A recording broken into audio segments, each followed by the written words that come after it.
want to welcome everybody who's joining us either through Zoom or through Facebook Live.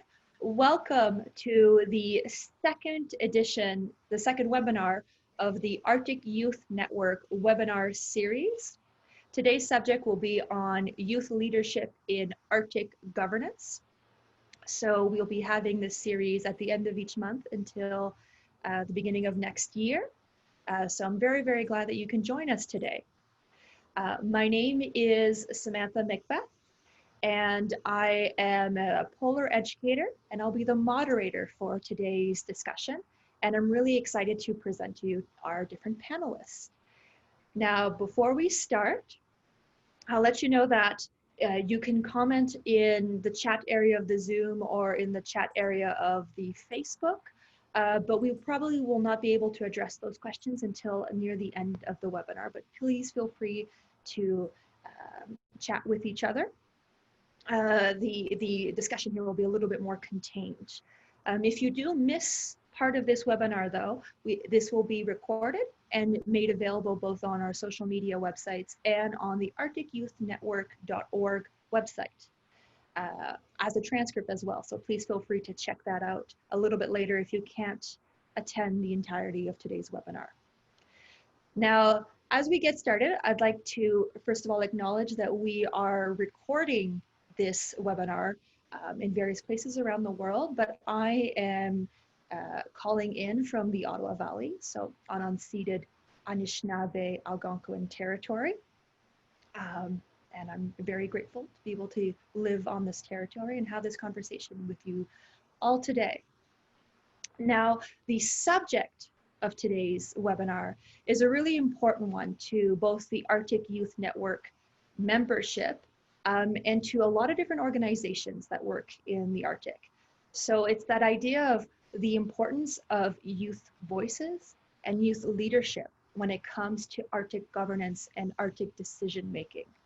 And considering that the North has one of the youngest demographics anywhere in the world, having those young voices take a place of leadership, both locally, nationally, and internationally, is such an important key aspect of the conversation when it comes to a changing North and a changing Arctic.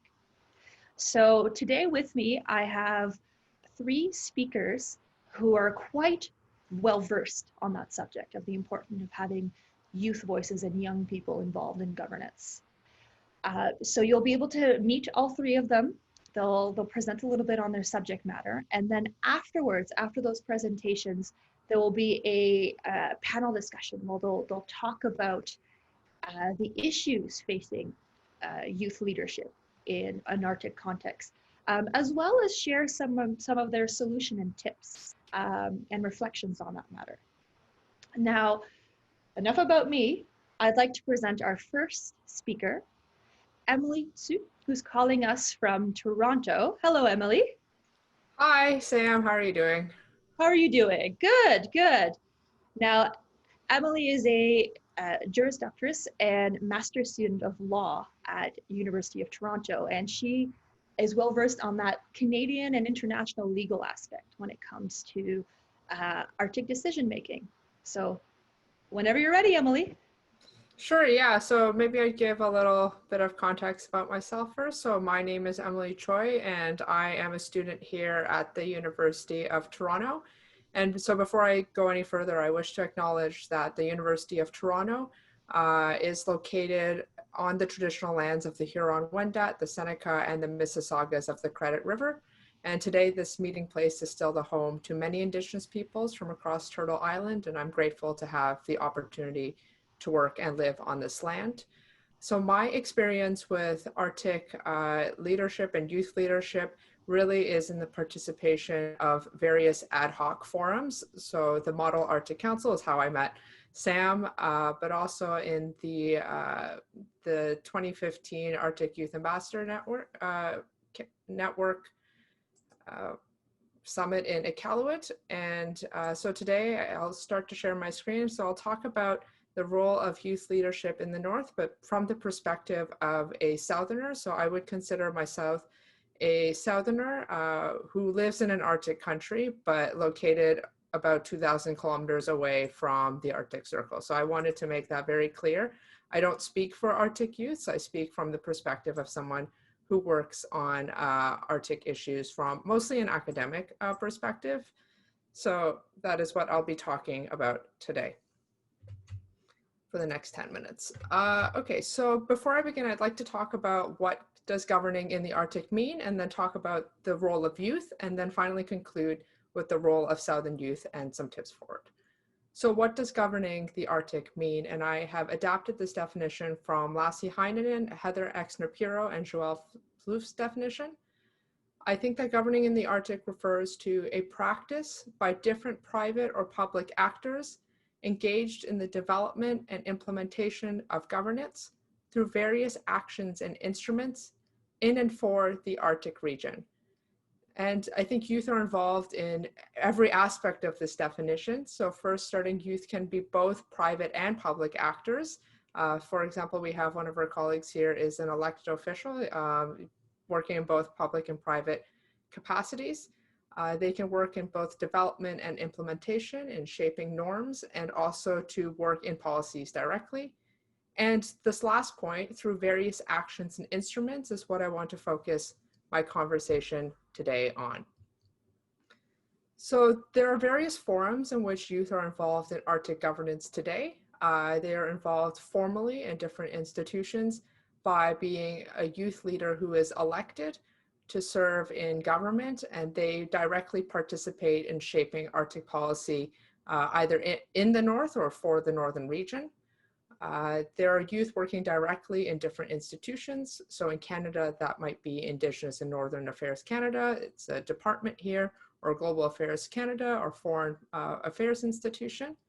They may be appointed to Canada's Prime Minister's Youth Advisory Council, so working on youth issues generally, which may include Arctic issues.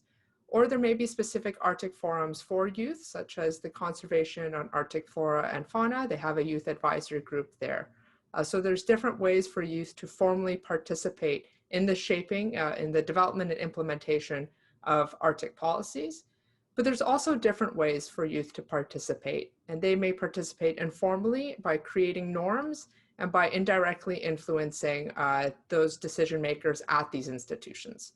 So this may be contributions in advocacies, by publications, by research on Arctic specific issues. So that is what I have most familiarity with. But they can also participate in non-policy shaping, but policy influencing settings. So for example, in 2018 at the Rovaniemi Model Arctic Council, I participated in, the subject was oil and gas development, which is something traditionally not discussed at the Arctic Council. But we presented our final resolutions, and there were senior Arctic officials there to listen, and I hope that they took something away from the conversation from our youth perspective regarding that. There's also cases where youth do not participate in Arctic governance and in matters that are crucial to the North. So for example, the BBNJ agreement, there is no youth representation there. But that being said, that there is quite a bit of work from members of the Arctic Youth Network trying to get and lobby for youth participation in the Arctic context when discussing how this agreement will affect Arctic waters. And so now I want to discuss the rationale for why youth should be involved in Arctic governance and what role they can play that's unique. So first, I want to start off with a caveat by saying that, of course, not all youth are the same, and that saying that we don't all stand for the same political opinions or for the same ideologies. We all suffer, or not suffer, but we all face a different amount of constraints in our own abilities to participate, whether that be time or finances or anything else. But that being said, I think that there are several commonalities among all youth that make youth in general a valuable contribution to Arctic governance. So the first contribution, I think, is that youth are long-term stakeholders of the Arctic region. And I think this applies not only for youth living up in the North, but also Southern youth living in Arctic countries and around the world generally. I think that youth are better situated to assess the long-term impacts of policies, as they are the ones going to be directly affected by them in the long term. And I think this mostly applies to issues of climate change, but they also deal with issues of economic development. So when we talk about developing shipping lanes in the Arctic, that has a very real impact on our future as youth in much later on. So that could be destruction of the Arctic environment, but that could also mean creating jobs, which is beneficial in terms of developing the skills of the youth. So secondly, I think that youth bring new perspectives. So youth are adapting to changing technologies. They face a number of different social, political, economic environments, and they bring fresh perspectives and ideas. There are circumstances that are unique to youth, such as the issues of youth unemployment, which I have not only personally experienced myself, but worked on academically in different forums, such as the Interaction Council. So when we're discussing the creation of a new economy, especially post the COVID era, I think youth should be at the forefront of that in light of all the changing dynamics that the economy has placed and the role of youth in that. And finally, of course, I think it's important to mention that youth are future leaders, or their youth are leaders now. So youth receiving practical experience today will allow them to better lead tomorrow. So that's to say, I hope I made the case that youth are an important contribution to Arctic governance, and their role should be reinforced in existing institutions or informal ways, or they should be expanded in different forums. So now I want to focus on the role of Southern youth in Arctic governance. So as a Southern youth, I think we have quite a unique perspective to play.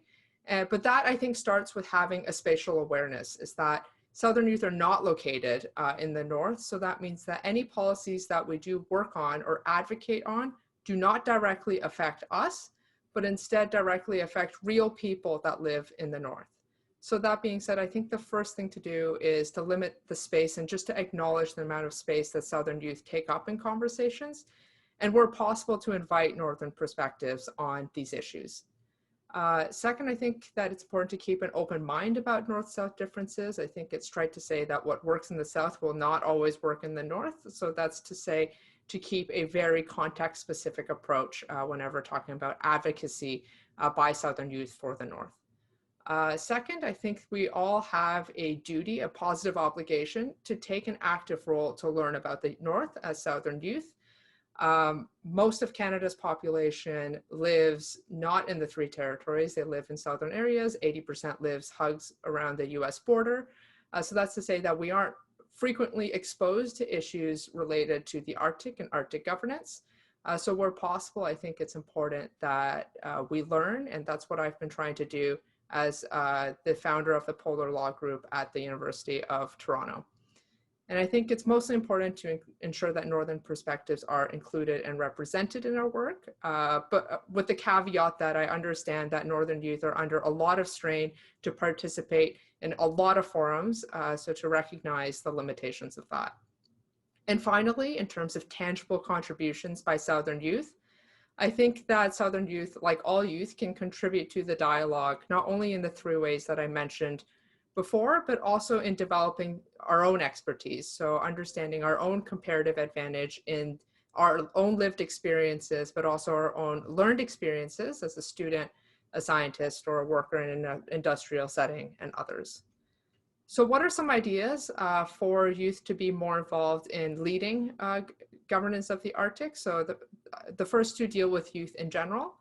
The first, I think, is that all youth should embrace opportunities to be in conversation with Arctic policymakers. And I think that's either participating in institutions or creating opportunities to do so, whether that is founding, the Arctic Youth Network or creating new opportunities to engage with the Arctic Council.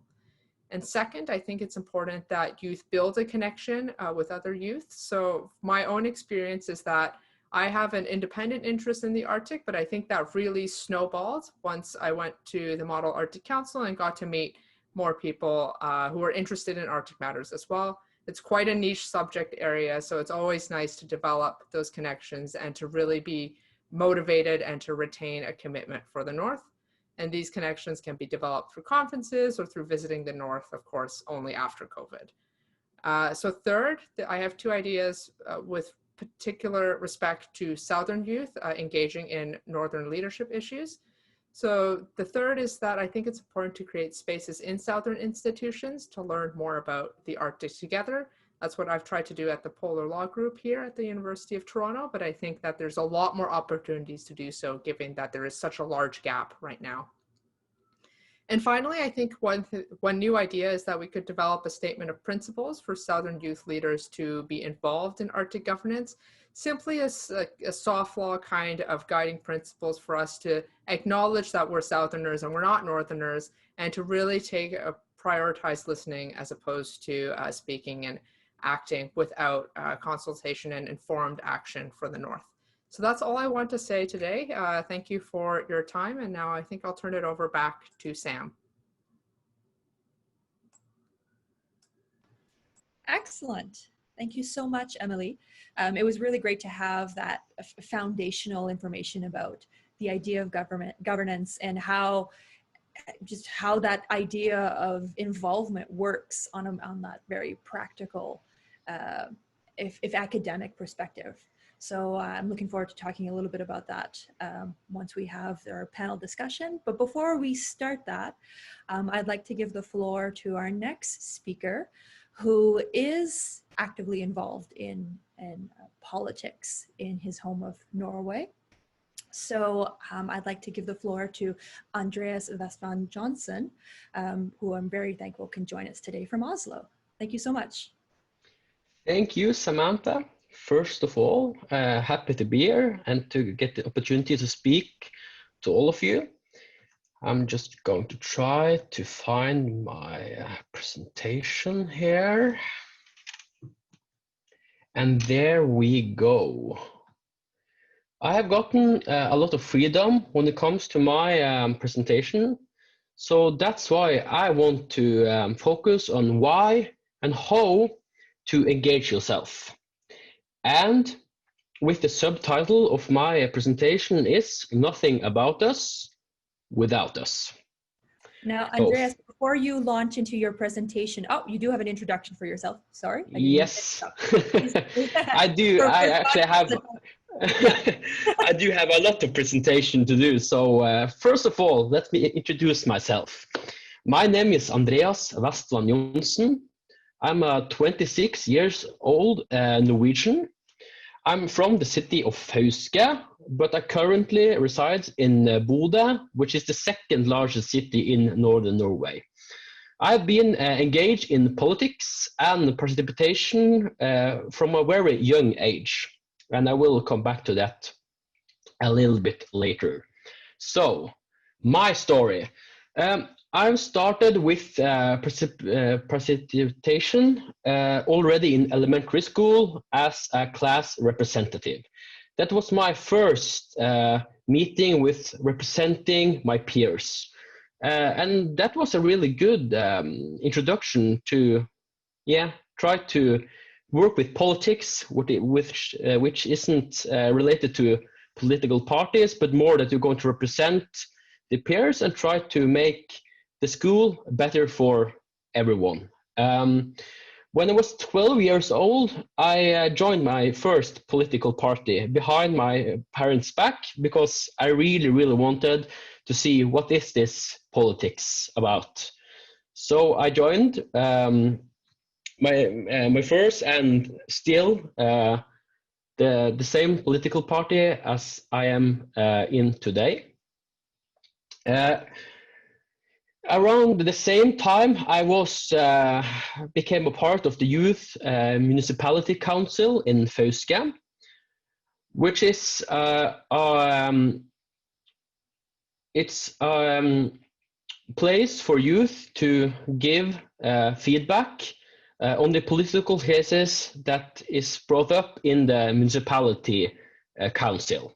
So we, all the policies that was directly about youth, we commented, gave feedback, and if we disagreed with the politicians, we went out in the local newspaper or in other ways tried to get the politicians to agree with us. Sometimes it went well, and sometimes we didn't get our opinions through.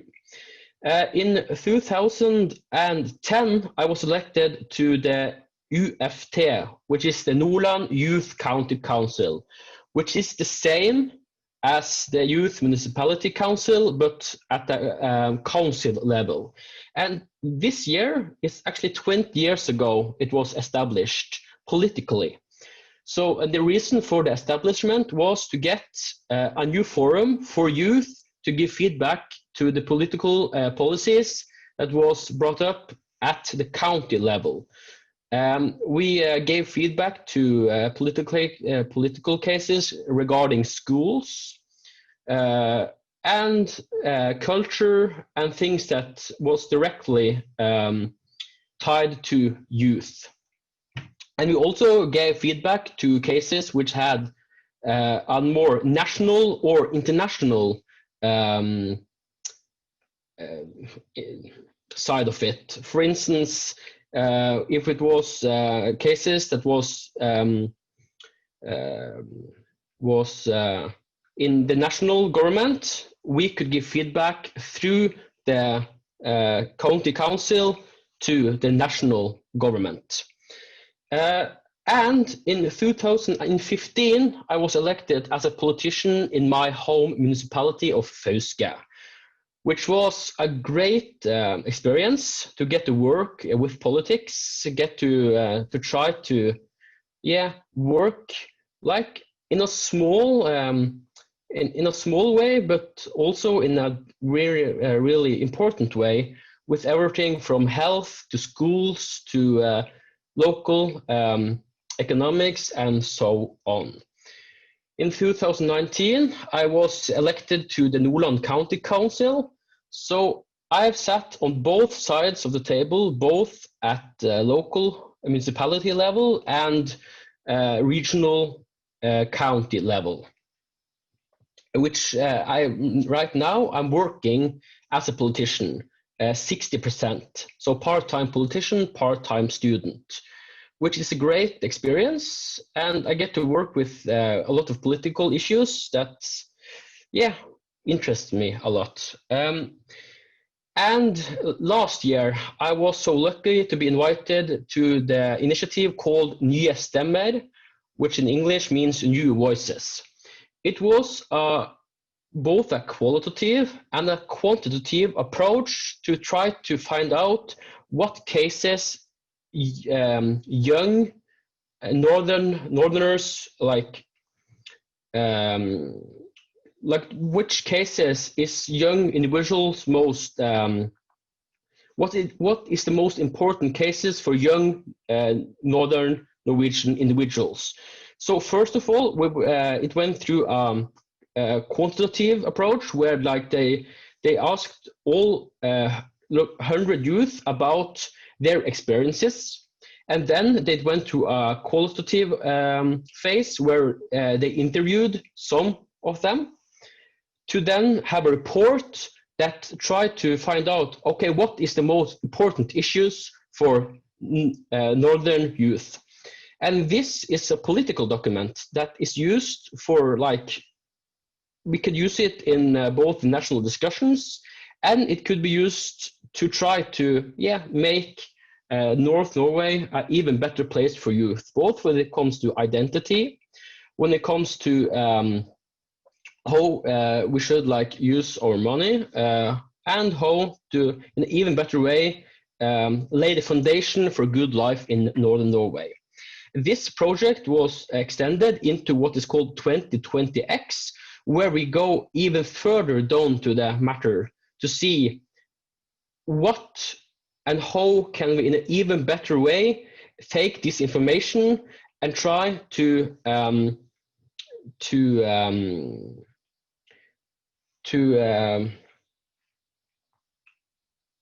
an effect on the national politics. So, and that is all both going into the political parties, but also try to set the agenda for the national politics. So all the information we got into the report, we try to influence the Norwegian government in a lot of ways. It can be through media, it can be through politics, and it can be through like just getting these issues on the national agenda in one way or another. I worked as a student leader, which like is almost the same as working as a class representative in elementary school, where I represented my peers in Bodø at Nord University. Yeah, and also have a little bit of experience as a journalist, as a music teacher, and a DJ, and among other things. So I have a lot of experience from different kinds of work and so on. Other engagements can be like I work, being active in a music club and yeah, such. So that's good experience as well. So to the matter at hand, why should you engage yourself? And I think that's a really interesting question because it's individual. And my answer to that is you have to find your own motivation to engage yourself. Then the only thing that I can talk about like and really promote is why I myself engaged back in both elementary school, but still continue to engage myself. And the reason for my engagement was that I wanted to both influence, and I wanted to help my peers. I wanted to work for making both my municipality a better place to live, my county a better place to live, and further from that, making Northern Norway a better place to live for my peers. So that has been my personal motivation from the start and onwards. How should you engage yourself? And that is the same question, the same answer to the first one. You have to find your own path. For me, it has been important to engage in a lot of different things because all the experiences I have gotten through both politics, but also student politics, through jobs I've had, and through non-political engagements has been important for the evolution of me and how to become even better, a better representative, and also a better evolve yourself as a politician in a way, because all experiences are important to evolve yourself. So the key to precipitation and involvement is to be yourself. For me, it has been important from the first day and on to be myself and do what I think is right. And to be completely honest, there were a lot of years when I never have thought that I was going to be in the same position as I am now. I have struggled with both depression, struggled with overweight, and struggled with friendlessness. But through like having positions, through working hard, and through just try to all the way evolve myself to become an even better politician, an even better representative, and to be even better at politics, I have taken small steps towards like becoming who I am today, which I'm really satisfied with, but there is still a lot of element to do for me myself. So how to influence 101. This is kind of like small tips to things you can do to influence both on local, regional, or a national level. I will recommend to write letters to the editor. Try to set the agenda. You can send it to your local newspaper, you can send it to a national newspaper, and maybe the text that you write can be a part of the national debate.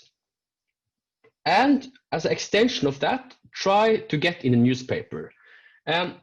All these four cases is from my two local newspapers, and all of them started with writing a letter to the editor. When I sent it in, I asked, I really want to talk in a newspaper about this issue. And I almost every time I get an article about the issues I want to talk about. So that's a small tips. If you want to try to set the agenda, try to get in local newspapers, write on Facebook, etc. And try to formulate political policies. Either if you're a part of a political party or not, to formulate political policies can be a way of setting the national, the local, or the regional agenda. The political policies you can send to politicians, you can send it to the newspapers, or in any way you can try to influence your peers. If it's in your local community or maybe even larger community, you can try to influence them and talk with people. I have been amazed in many times on why there are some people that has a lot of great opinions, but they don't dare to speak them themselves. They can have a lot of good and really reflected opinions, but they never share it, or either they don't dare or maybe they don't want to. But talk with people. Try to ask them. For instance, if you have an issue you want to discuss, try to discuss it with your friends or with your family, or maybe try to discuss it with someone you don't know. You may be getting good inputs that you can use yourself. Expand your network. That I think is important as well. Try to always expand your network, getting new relations, both locally, but also regionally, nationally, and internationally. Try to get a good network and also use that network. Get them to be your friends, because you can manage a lot if you get the right kind of contacts around. And who knows, that can also be a pro in your future. And run for office.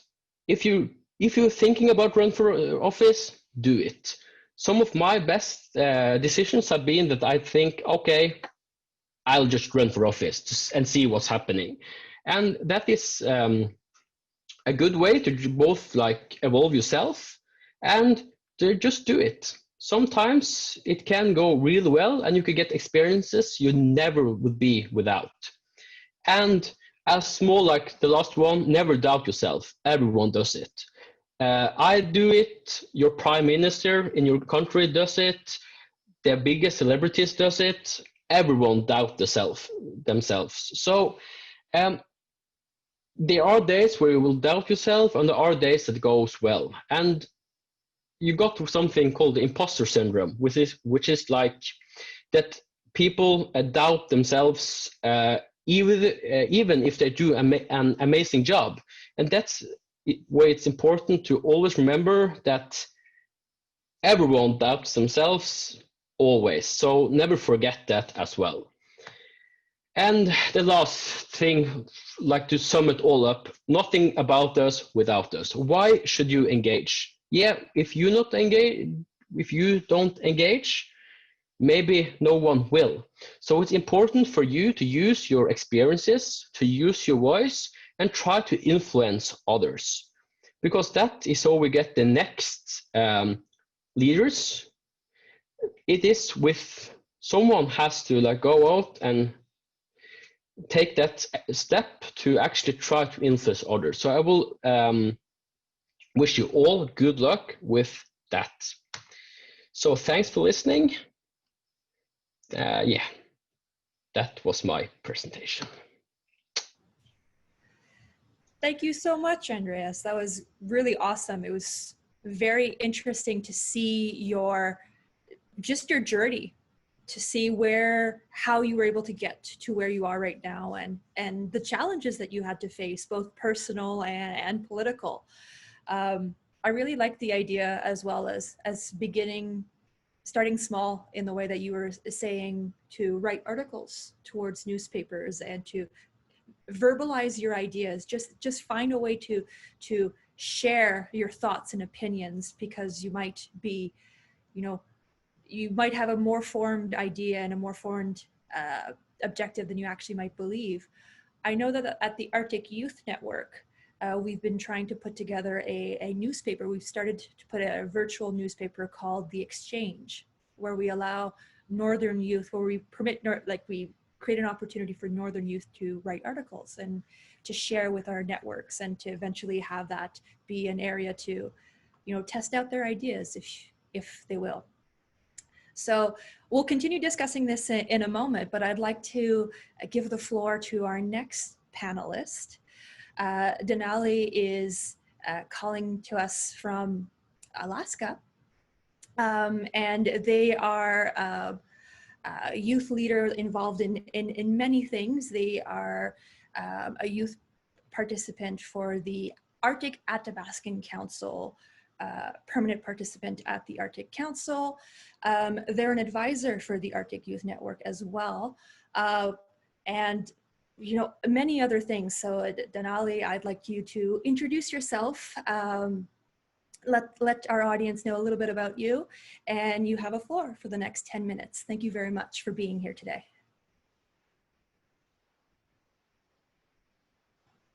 Oh, I'm muted. Classic. I said Hashikadistan, and thank you so much for having me this morning. Emily, I'm sorry that I missed your presentation. I was really looking forward to it. And Andreas, I'm glad that I was able to catch the tail end of your presentation. I really resonated with some of your key final components that you left us with. So Adet, everybody. Denali Hodgson Ezra, Melinda Chasingong, David Hodgson Sato, Githernacheg, South Naknek, Yithistan, Chogyong Listo. Good morning, everybody. I am calling in from Chogyong lands here in Dillingham, Alaska. I'm originally from Anvik and South Naknek, which are on the Yukon and the Yukon River, and in Bristol Bay here in Alaska. I am Dekatan Athabaskan and Supyaq. As Samantha mentioned, I am the youth permanent participant to the Arctic Council, representing the Arctic Athabascan Council. I sit on an advisory board for the Arctic Youth Network. I'm still trying to wrap my mind around all these different acronyms that we use, keep them straight. I also sit on the advisory board for Native Movement, which is a movement that is happening here in Alaska that really does a lot of work around social justice and environmental issues, particularly through Indigenous engagement and Indigenous-led movement building. I am the creator of On the Land, which is a media company or media production group collective that is working to highlight Indigenous voices and our relationship to the land. I have my degree in anthropology and public policy from Brown University, and also was able to work a little bit at the Polar Institute in Washington, DC for a semester, really starting to engage more in Arctic issues, which is more so how I got my start in engaging with the Arctic Youth Network, and was kind of launched into the trajectory that I am currently on right now. I have to say that this morning, I'm just going to be completely honest with everybody. I ended up receiving a call that somebody in my close network passed away. And so that's part of the reason that I'm late and am coming to you maybe a little bit more frazzled than I normally would be. However, I think it goes to show kind of the state that we are in right now with the uncertainty of coronavirus. And at least right now, we've moved past a little bit more of the heightened political insecurity that the United States was facing. And yet at the same time, you know, it really puts an emphasis on what does governance look like under pandemic and under a shifting climate, and highlights as well the discrepancies that a lot of our communities as people of color are facing on the front lines when it comes to having to adapt and change when we experience a loss on many, many different levels. And so I want to kind of center this discussion around adaptation and around accountability, around the need for our network to really have methods and modalities of co-production, and then also the recognition that we can have for one another as people, as well as really highlighting the recognition that we need to have as our Indigenous relatives and as us as Indigenous people have had for our next to human kin, plant and animals. So when I think about governance and really stepping into a lot of these positions, you know, I'm very, very new. I think more than anything,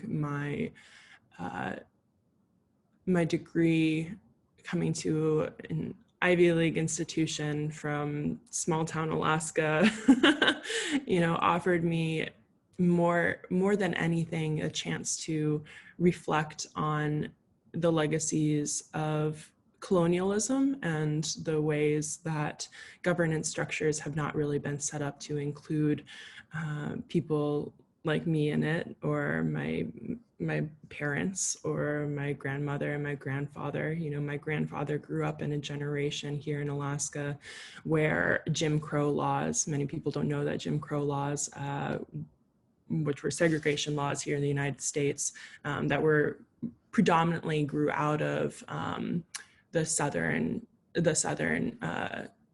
states' attempt to segregate Black people from participating in communities. Those laws were actually very, very prevalent up here in the United States, or up here in Alaska, or in what is known as Alaska. And so my grandfather, he was born in the 1930s. He's been on my mind today because, unfortunately, due to coronavirus, we're not able to have, you know, Thanksgiving together, which is also a holiday that is built on the legacy of really colonialism and the death of and the beginning of apocalypse here in the United States. So he's been on my mind, and he faced these laws that didn't allow him to participate as a full citizen in Alaska and in our justice systems. And so this caused him to follow a path that really led into the military industrial complex, which then led to him working as an electrician. And I think about my grandfather and the ways that he possibly could have participated if he had the opportunity to go to an institution that had representation, that spoke to him in his own language, you know, that would really allow him to find, as Andrea said, like, you know, the key to really finding yourself. You know, what does it mean when you are a young person that is having to constantly survive, be in these modalities of survival that doesn't allow you to engage fully in a governance apparatus? And I think what we're seeing right now is that young people, especially Black and Indigenous and people of color, have really stepped into our own power, because we are refusing a lot of the traditional modalities that have kept our voices silenced. And it's a resurgence, and it also allows so much opportunity for collaboration and co-production. It does mean the sharing of power, and I think that that's where a lot of people come to having resistance to it, because unfortunately the governance systems that we have been raised in, and especially in our generation, we've been taught not to have this co-production. And I think what I'm looking forward to with the Arctic Youth Network is the fact that we are starting from that grassroots level, and fortunately, you know, with Sebastian and Eva and many of the people that have started the Arctic Youth Network, we are creating an apparatus that really is forwarding that co-production and recognizing that each one of our networks has the power to come together, has the ability to recognize one another, and that we can really be accountable to one another's gifts and strengths You know, I have so much to learn from each of you regarding traditional governance structures that I think, coupled with my Indigenous knowledge and the ability to ground some of these discussions right here in the everyday, in the present, in the fact that, you know, we can't live in these glass castles any longer, these glass castles that keep us separated from community when we are in positions of power for government, means that we have the ability to really take globalization and take neoliberalism, take these ideas of pulling ourselves up from the bootstraps and traveling around the world, and really remember that they first start locally, they first start internally, before we are ever able to put ourselves in front of other people and allow ourselves to be seen. So hopefully that makes sense. I know that it's a little bit more abstract. But again, I want to leave everybody with the fact that we're creating possibilities right now. And it's so exciting in the midst of so much chaos, in the midst of so much apathy. And I think the inability to, not inability, but the fatigue that comes with our current crises around the pandemic, you know, we can continue and we have to. Even amidst all the grief. So I think that's where I'll end. Thank you. Thank you so much, Denali, and thank you. We're so honored to have you join us today, despite bereavement, despite the fact that it's Thanksgiving as well. We're really, really thankful to have your voice. And you talk about how you're fairly new in the idea of governance, but I think we all have so much to learn from each other, and you know, governance does go beyond those established structures that already exist. So I think that's where I'd like to start this next section of the presentation here of our webinar, where we have a discussion where we'll talk amongst ourselves and ask questions. Now, I am moderating, and I have a few things that I've noted down that I'd like to talk about, but this isn't structured, this isn't a conference panel. I'd like to see this conversation between the four of us to be more like we're having a cup of tea around the dinner table, and anything that, there we go, yeah. I think we've all got mugs, fuel the day. So really, if there's anything that you'd like to ask each other, or like to build upon something that was said by someone else, please absolutely feel free to jump in and to share that or ask those questions. We have about 15-20 minutes dedicated to this aspect for the rest of the webinar. So building upon what you were saying, Denali, talking about those structures in place, we've seen a lot in the last few years, especially within youth, other kinds of way to showcase our power as a young generation. And I want to see what you think about the interaction between that to everybody, not just Denali, but what are the structures that seem to work to allow youth to have a say within governance? Is it, involvement directly within those structures that are already in place? Or is there an important room for that other kind, that activism, that civil disobedience, that presenting yourselves and striking, like Greta Thunberg has done, or the massive movements that have happened in the States?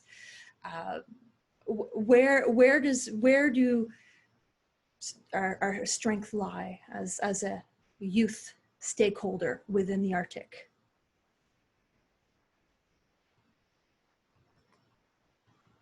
It's a big question. Oh, everyone's muted. If anyone's speaking, you'll have to unmute yourself. Oh, yeah, everyone can unmute yourself. You can keep yourself unmuted for this part. Oh, I guess I can jump in briefly to answer that, but I don't think that there's a clear divide between the two. I think that informal structures and activists play a really important role in shaping the discourse that informs people in power. And I think that I think Andreas is best suited to speak about the role of youth in positions of power to make effective change. But I think there has to be a consistent dialogue between the two. So I think that youth play a really important role in that. I think in the United States, they played a very important role in the Black Lives Matters movement, here in Canada in the I Don't Know More movement. So I think that youth have an important leadership role to play outside and within the structures that exists.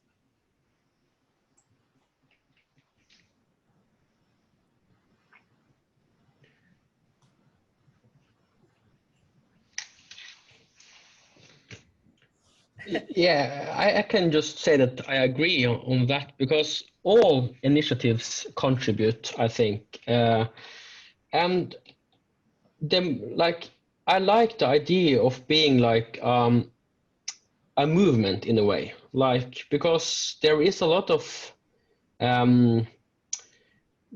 matters we have in common, both when it comes to internationally, but also within our own countries and within our own regions. So I think that it's important to both, like, to know that we are fighting for the same cause in a way, that we are all trying to influence for a better life in the Arctic, for the most part. So I think it's also like important to have to see, or like, the existence of one and each other, because for me, I've been on both sides, both on the activist side and the political side, and I think both of them are important for the same cause, because they set the agenda. They both contribute to highlight what's important, and I think in one way all initiatives is good initiatives in a way. And to stop with that, yeah.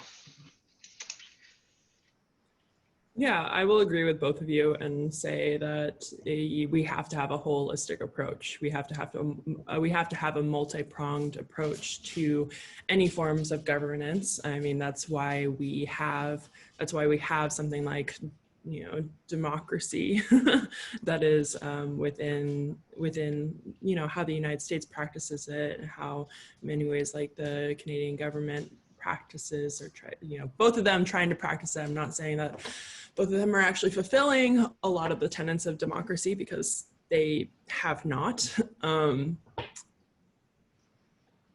Yeah, could go on a tangent about that. I will not do that.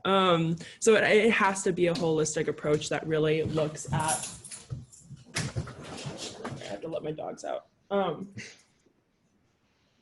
Okay. It's okay, we've had dogs on every one of these webinars. I have 3 of them right now, so they're like, yeah, multi-pronged approaches.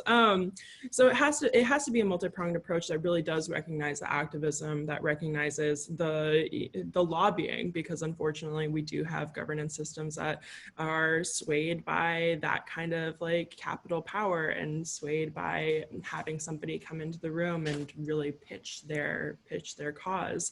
I think we also, you know, this is in the Arctic Youth Network, we've been having this conversation, or not the Arctic Youth Network, the Permanent Participant Youth Network. We've been having this conversation around, well, what is the definition of youth? You know, if the definition of youth is between the ages of 12 and 35, then what does that definition of youth do versus a definition that is maybe a little bit smaller, say 12 to 25 or 12 to 20? I've been really, and I want to look into this a little bit more, because one of the pieces that I've really been thinking about, that I've just kind of been holding, is especially like in a biopolitical context, our age has extended in this 21st century to the fact that we now have the ability to be much older, and that means that we have longer terms of being able to be adults in governance systems. And we have elders that are, or older people. There's a difference between elders and old people. Old people are people that don't necessarily carry on the wisdom from their previous lives that they've lived as youth, and elders are the ones that have really carried that wisdom through, and I think have tapped into a deeper spiritual knowledge that they can really speak from, where they are speaking to lives that are theirs, but something that is more less linear in time. And so I think now that we have extended our age and we have people that are able to be in power, say from 39 to, we have Don Young as a representative in Congress, who's going to be, I think, going into his like late 80s, early 90s. We have to have a transition of age that recognizes when people can step into their power and when they are upheld by their communities, and when they are being called to step into their elder status or step into a transitionary like status as well. And I think that that's when the accountability comes in. If you have young people saying, hey, it's time for you to leave, then as an older person, you must realize like, oh, it's my time to leave because my community is asking me to do that, or the people that I'm serving they are asking me to do that. And then when it comes to youth, I think that we have to narrow our definition of youth. I think that we have to make the ability for people to step into their full-fledged capability, their capacity, their knowledge as young people, as people that are coming into their own at the age of 25, at the age of, maybe even younger, maybe even 23. Because when we allow the opportunities for responsibility for people to step into, people are going to rise to that. We live in such a society, I think in a world society that is under capitalism and colonialism, that lives in a state of scarcity. And when we feed that state of scarcity, whether it is scarcity of knowledge or scarcity of experience, then we're not making room for possibility for people to really fulfill their own potential. And I think that in that lowering of the, in that narrowing of the definition of youth, it also means that we provide opportunities for mentorship to come in more. If we have people that are in positions of power, say from generation X, so like our parents' generation, that are really just now, at least in Alaska, like really coming into their own, because we still have baby boomers that have not given up their power, then they need to have the space to grow into their own positions of leadership. And then they have to turn around and say, well, how do we bring you into the room, or how do we make space for you to come to the table, where we recognize that you are ready with your experience as a millennial or as generation Z, generation right behind me, that has had access to the internet, that has had access to a whole nother like state of knowledge, that we're ready to step into these positions. And we can't just be looked at as youth, because at the end of the day, there is no divide. We have to be a full community and recognize each other's gifts and when people are ready. And that's going to look different for every leader. And that's the thing, is like, we are all leaders. It's not just elected officials. It's not just the people that are the most outspoken, or and a lot of the times, like, that's in Indigenous knowledge systems, we say that our leaders are often the ones that are the most quiet, and they only open their mouth when they have something that needs to be said, and then it's listened to. So I think it's really shifting what we value and where we're putting our emphasis. And I don't think the emphasis needs to be on age, and I don't think the emphasis needs to be on youth. It needs to be on what are people ready to carry for their communities. I think that addresses a really important point that we find in a lot of these quote unquote youth opportunities. And I do very much agree with you that the definition of youth seems to have been stretched and stretched and stretched. And part of the fault on that is the UN, who was the initial group to put that age up to 35 for the definition of youth. And it does create an otherness, right? It creates a divide when you create, youth opportunities, youth position on boards, youth positions as part of the permanent participants, for example. That can sometimes seem a little tokenism or even infantilism to push down the actual knowledge base and ability to take responsibilities. It's crazy when you find yourself categorized as the youth, but you've been paying taxes for 15 years and you have a mortgage and you have 3 kids.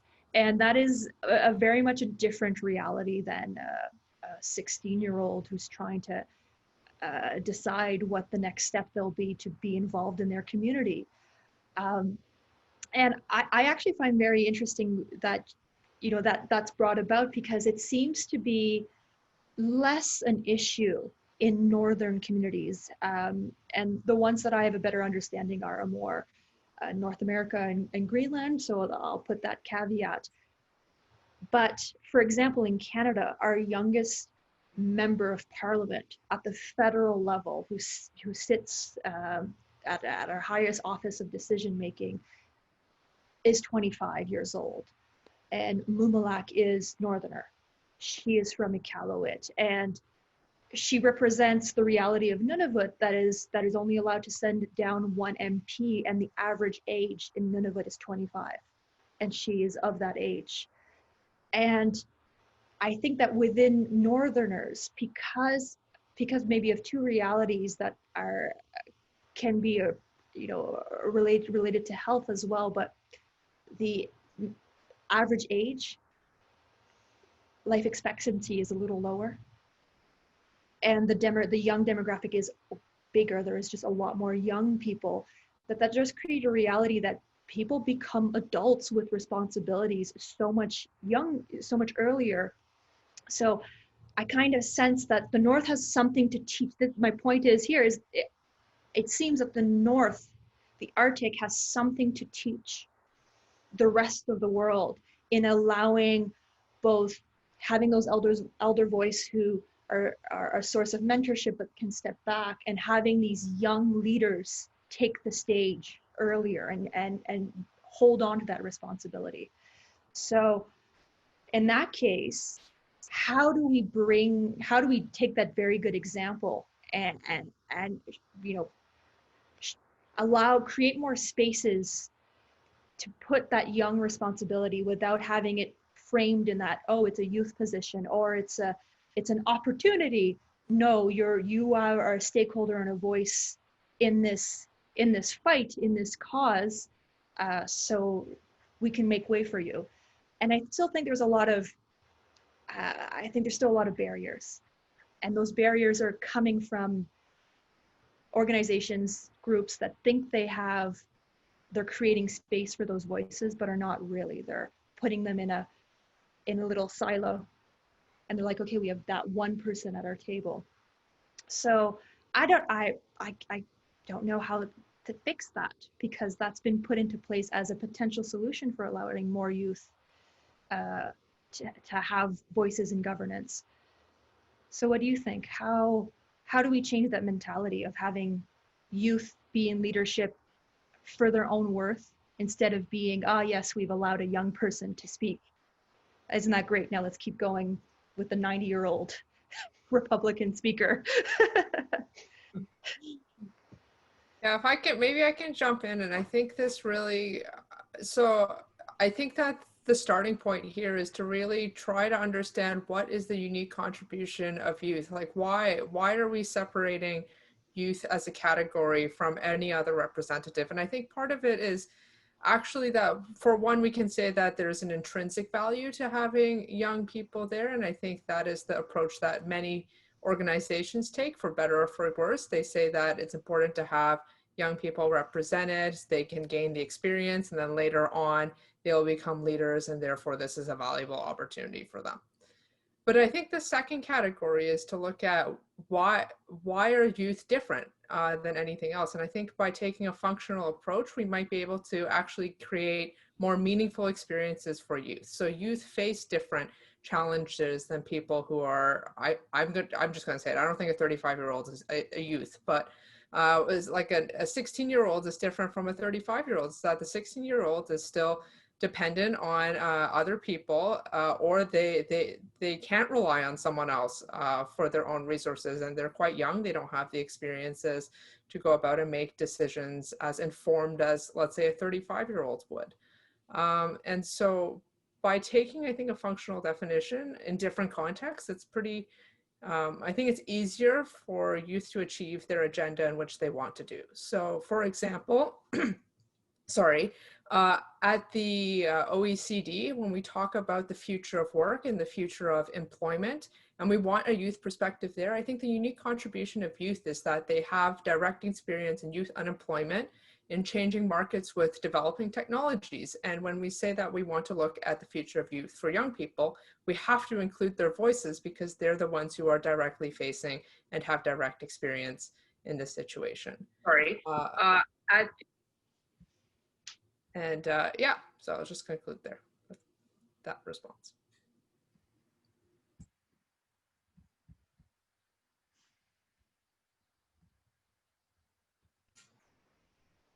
How about you, Andres? Have you felt sometimes that it's been a little bit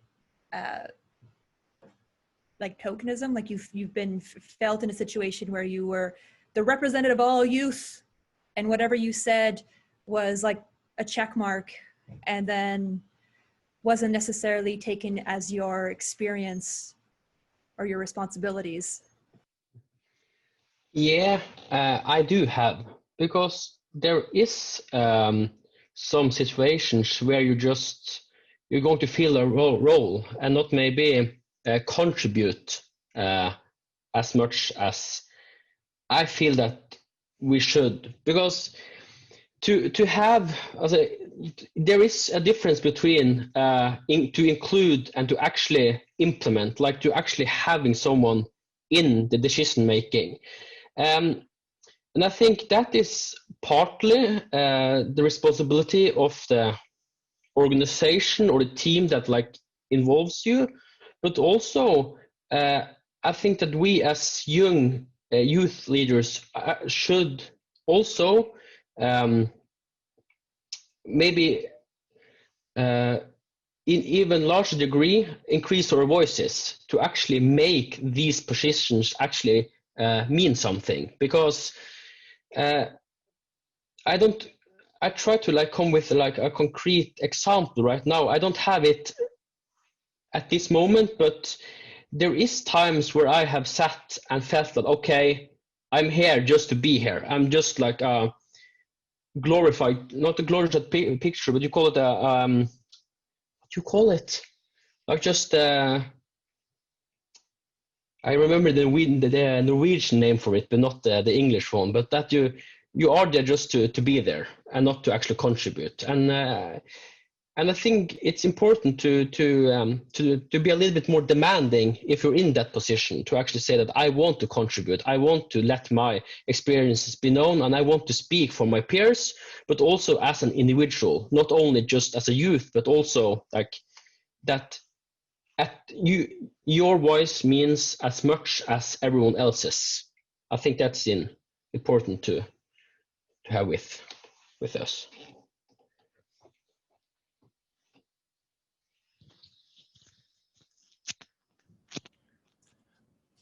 Yeah, I think that there's a danger in, there's a danger in kind of canvassing the North as a place where all like youth voices are heard and felt, because each community, especially in Indigenous communities, is going to have a different relationship with colonialism and with missionaries that came in, different degrees of loss that we've experienced around our cultural, like our traditional knowledge, and around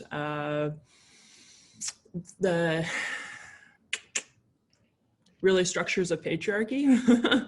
I'm just going to be point blank. And so, you know, it's amazing to hear the example that you gave from Nunavut, because that brings me hope as a young person that sees in some of their own communities that we haven't upheld youth in the same way. So I think I just want to put that there as like a little temperature check to make sure that we're not romanticizing the North and romanticizing the ways that we are doing things. And that being said, I will agree with the fact that the rest of the world does have a lot to learn from us, because it's true. It's true. And unfortunately, we do have a lot of those, we do have a lot of those same structures that you also spoke to. You know, we do remember a time where we were more matrilineal because it is held in our oral traditions. We do have a remembrance of the ways that governance systems used to be done, because again, they're in our oral traditions, you know, they are in our stories. And so I think when it comes to the tokenization and sitting at the table, again, it's that holistic approach of we have to continue to do what we're doing, because obviously we're having some success, whether it is the recognition of Greta Thunberg and her role and capacity within the climate movement, or it's the Sunrise Movement here in the United States, or it is the fact that many of the protests that were happening around the murder of George Floyd were spurred by 17 and 18-year-old like Black women, or it is the recognition of Quanah chasing Horace Potts in Teen Vogue that just happened, you know, 2 days ago.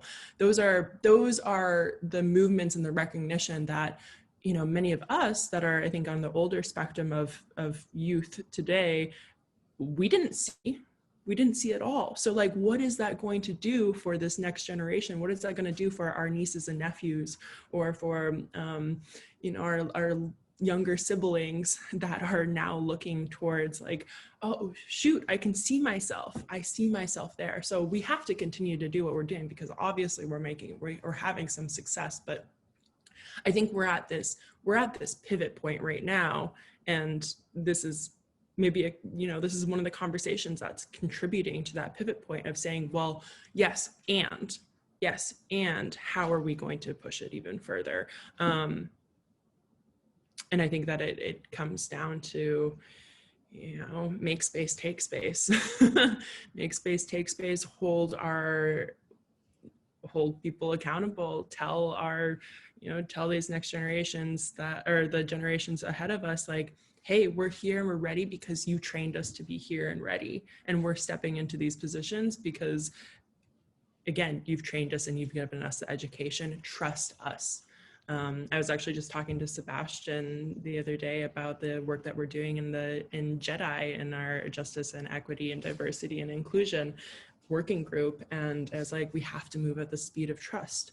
Sometimes that's a little faster, sometimes that's a little slower, but it really takes having these critical conversations with the generations that come before us and after us.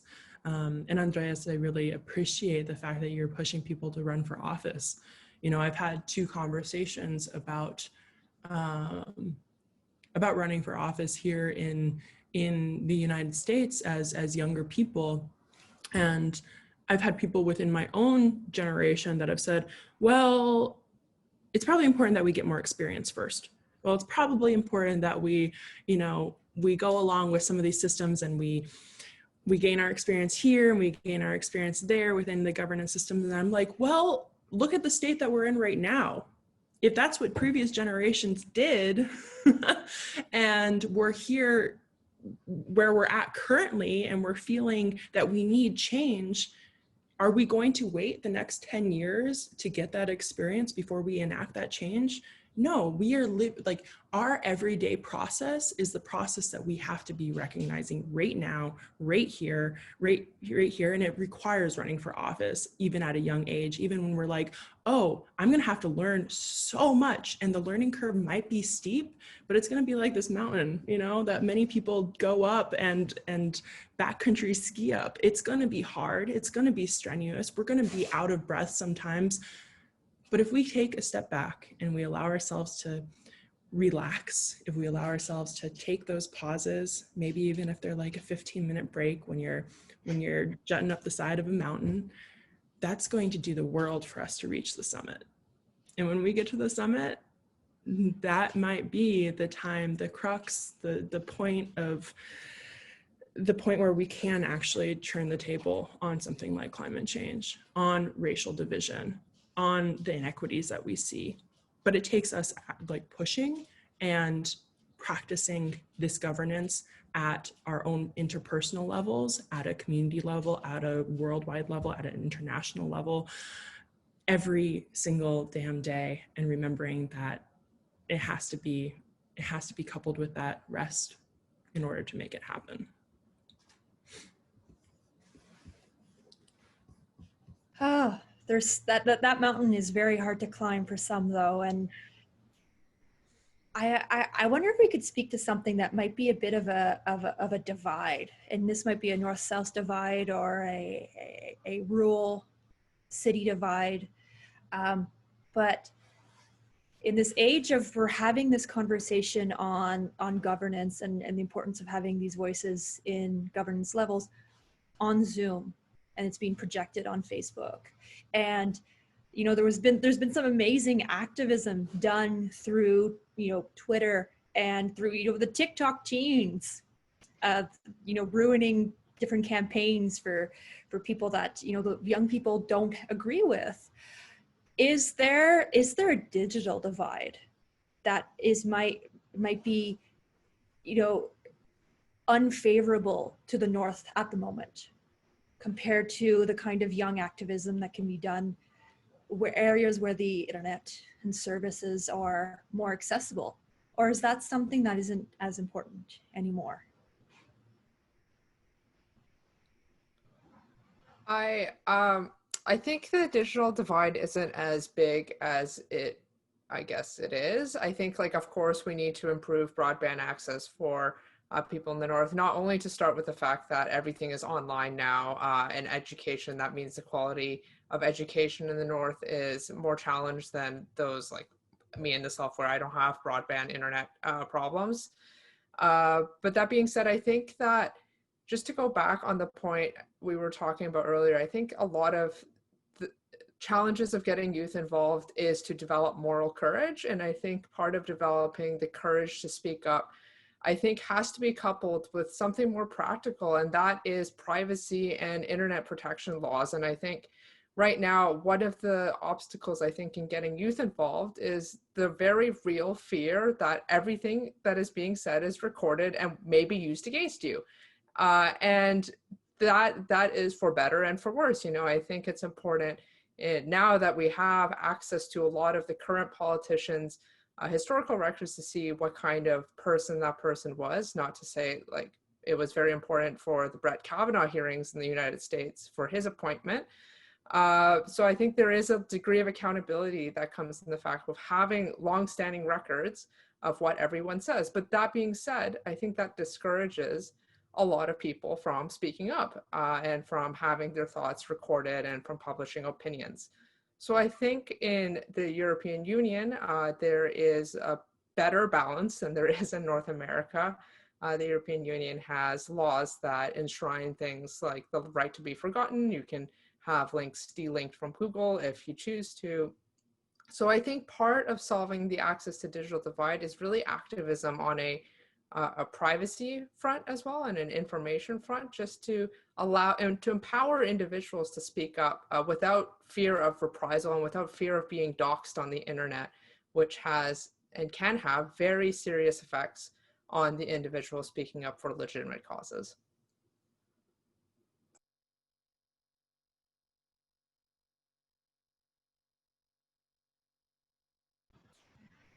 That's a really important point, and I think goes to show how much courage it takes for anybody, not just youth, but anyone starting to take a stand on from an activism point of view, or from or step into the ring of governance. That there's more aspects to take into consideration maybe than in the past, and part of that is making yourself available and vulnerable online to attacks. And that isn't a very interesting, mustn't forget that aspect is part of the fight to create space to allow people to voice and share and act. Now, I see the time, so I'll stop. I know this conversation can go on forever, and I'm really, really, really glad to have all you guys and all of these different opinions and 3 different countries. I think it's really, really cool that we were able to put this together today. And I want to thank you again for joining us, and attendance as well for Zooming and Facebooking in. So my last question to you all, and please take this space for closing remarks as well, is what are good examples that you know of in your experience of youth leadership, of areas where they've involved youth leadership in a meaningful way when it comes to having a voice in Arctic matters?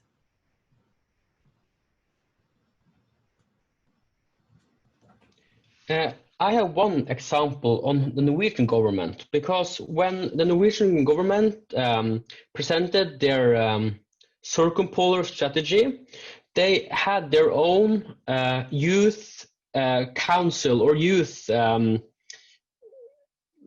what should you call it? They had an own youth council with the only role to come with feedback from youth into the strategy. And that was a really good initiative, because they was handpicked. So you could you could run to be in this committee or in this and they chose people both from young individuals from, I think it was 13, 14 up to above 30, so they could come with their feedback on this strategy, which is the Norwegian strategy for Circumpolar, or the Arctic regions of Norway. And that was a good initiative, and I think that they're still working on it, but I think that initiative was a way of including youth, and they actually mattered on the strategy, because they could come with feedback directly to the decision makers and policy makers. So that is a good initiative, and I think that maybe the government in an even larger degree should have these kind of initiatives where youth are invited to come with feedback directly to the policies that revolves them. So I think that's at least one good example on how it could be done. Since you got youth that can contribute through politics, but this was a politically neutral committee. So they picked youth from all backgrounds, geographically, age, and etc., to have as broad committee as possible to come with their feedback. And I think that is example to be followed by other nations as well.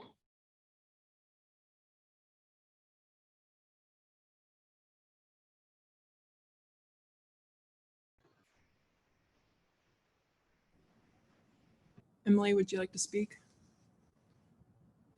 No, I'm actually very interested to hear about your experiences with the permanent participant youth. How is that working out? Yeah, it's everybody's curiosity right now. It's going really well. Last week we had our first ability as youth permanent participants to participate in the SAO and the senior Arctic officials meetings for the Arctic Council. And I think that was a I mean, it was an amazing opportunity, and it's something that we will hopefully continue. You know, the Arctic Council is going to continue to have discussions on how we can participate and how they can bring in more youth from the nation states. But I think the fact that we as youth permanent participants, as Indigenous people, you know, I think that that's important to highlight. Like, permanent participants, I guess I struggle with the wording of that because it kind of erases a little bit more of our presence as Indigenous people to the Arctic Council. And so it's important to say, you know, we as Arctic Indigenous youth were present at those senior Arctic official meetings. So what does that do to open up the conversation around youth participation? I think it opens it up exponentially to the engagement that the Arctic Council will be looking at, hopefully here moving forward. And it's going to take, you know, Arctic Youth Network, it's going to take our different youth organizations to continue to put that collaborative pressure on the Arctic Council to really say, hey, we do have a seat at the table. We're making that seat at the table. And now we have the opportunity to really, we have our toe in the door. So I guess it's time to move on that. Maybe this is like my call to action that I wasn't expecting to make. In terms of different groups that are really, I think, doing the crucial work and have been, you know, the Sami Parliament, the Sami Youth Council has been just a beacon of light and something to strive for.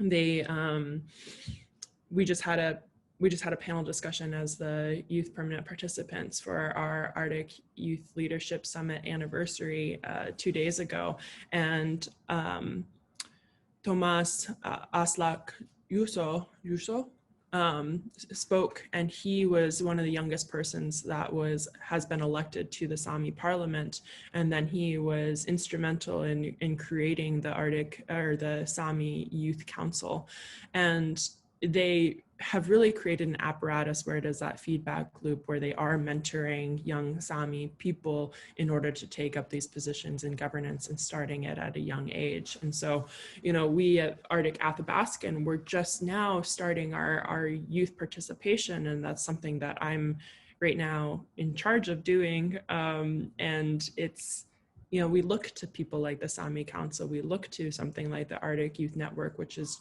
just starting in the last 2 years, to really say, well, what has been done? How are we going to do things differently? What can we draw on? And what do these like unique apparatuses look like in a rooted and grounded place, depending on the regions that we're coming from? Because it is going to look different for the needs of every nation, for the needs of every tribe, for the needs of every community.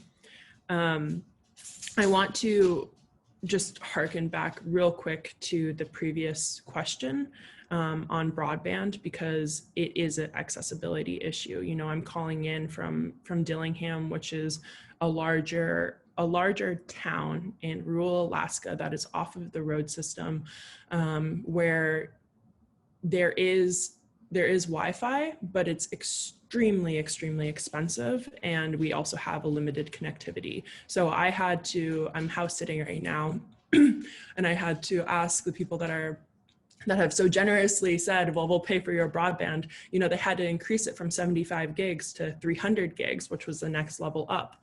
And there was a paywall that I couldn't breach with that under the work that I'm currently doing. And I think that that's the thing too, is with youth governance, and I'll just touch on this, we have to be paid for our work. We have, especially as Indigenous people that are being asked to come into these spaces, you know, we have to be paid for our work, because we are facing some of those barriers around broadband. So it's there. And luckily it's being looked at by the Arctic Council actually right now. But I think, Emily, your second point about security and about privacy and about the right to be forgotten is crucial when it comes to that broadband conversation. If if we are going to see increased broadband in the north, then what do our own protection laws look like? Because surveillance capitalism is real. It is the next form of capitalism that we are going to be having to face.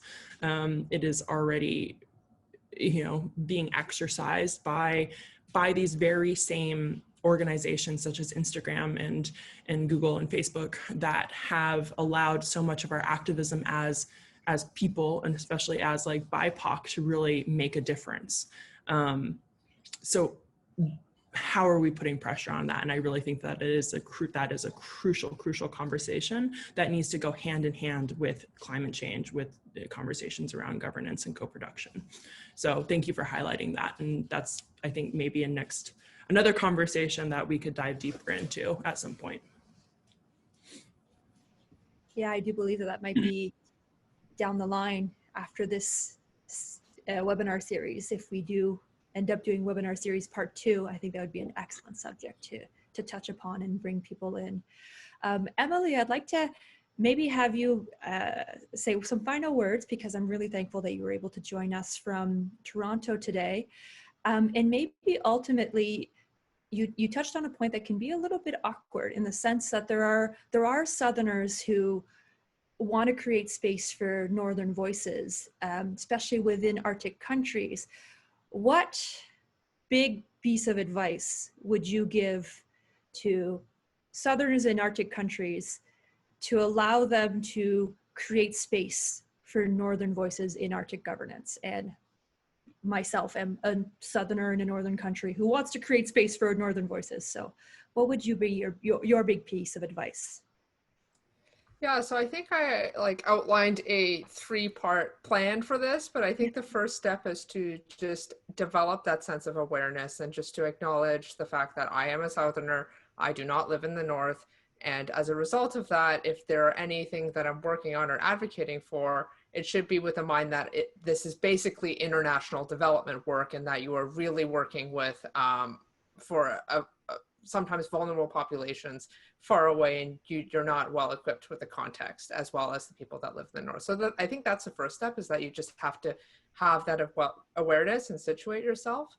And the second part, I think, is to really learn about the North to the best of your ability, and recognizing exactly what Denali was saying, is that the Northerners are under a lot of pressure to do a lot of things under a very constrained set of resources. And by placing the additional pressure on them to teach us as Southerners is, in my opinion, absolutely ridiculous. So I think to the extent possible, we should educate ourselves, use the resources that are accessible to the Northerners to our extent possible, listen to them, try to engage in these forums where Northerners are speaking, and really to just stop talking and listen. And finally, I think as a concrete action plan, I think Southerners, in collaboration with Northerners, if they have time, is to really develop a statement of principles that Southern youth can work on and that can adopt whenever dealing with issues relating to the Arctic and on Arctic governance issues at large. But I think at the end of the day, it's really to acknowledge that this is not, as a Southerner, this is not our homeland. And as a result of that, we need to acknowledge that. We need to take a step back, and I think we do have an important role to play, because we'll all be working in government together one day, hopefully. And I think building those connections now is going to be helpful for a future strong collaboration in the future. So that's all I have to say.